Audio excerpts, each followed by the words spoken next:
NIRF की all India ranking में Tripura university top 200 में शामिल नहीं है। स्वाभाविक रूप से इससे राज्य के शिक्षाविदों में निराशा हुई है। त्रिपुरा यूनिवर्सिटी को 2025 में प्रकाशित होने वाली नेशनल इंस्टीट्यूशनल फ्रेमवर्क रैंकिंग में जगह नहीं मिली है। इस वर्ष की एनआईआरएफ रैंकिंग में देश के 1000 से ज्यादा यूनिवर्सिटीज, जिसमें गवर्नमेंट और प्राइवेट यूनिवर्सिटी शामिल है, में से पहले 200 यूनिवर्सिटीज के नाम प्रकाशित किए गए थे। यूनियन मिनिस्ट्री ऑफ एजुकेशन द्वारा प्रकाशित इस एनआईएफ रैंकिंग में त्रिपुरा यूनिवर्सिटी को जगह नहीं मिली है, यानी त्रिपुरा यूनिवर्सिटी देश के पहले 200 यूनिवर्सिटीज में जगह नहीं बना पाई। कभी सेंट्रल यूनिवर्सिटी ऑफ त्रिपुरा 52वें सेंट्रल यूनिवर्सिटीज में 28वें स्थान पर आता था।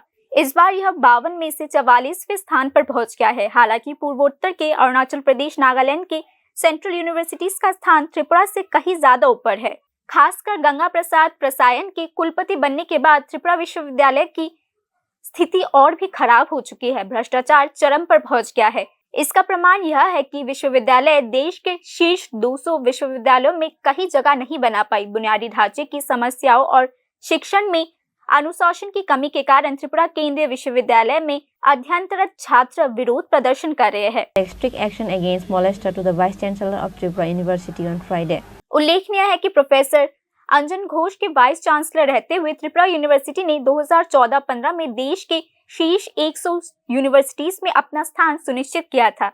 इसी बीच देश के पूर्वोत्तर में असम, तेजपुर, गुवाहाटी आदि की यूनिवर्सिटीज भी शीर्ष 100 में शामिल होते हैं। कॉम्पोजिट और यूनिवर्सिटी दोनों श्रेणियों में 2025 की सूची में त्रिपुरा का एकमात्र सेंट्रल यूनिवर्सिटी का नाम ना होना शिक्षाविदों में निराशा का कारण बन चुका है और इसकी प्रभावशीलता पर गंभीर सवाल भी खड़े कर रहे हैं। ये रिपोर्ट न्यूज़ नाउ।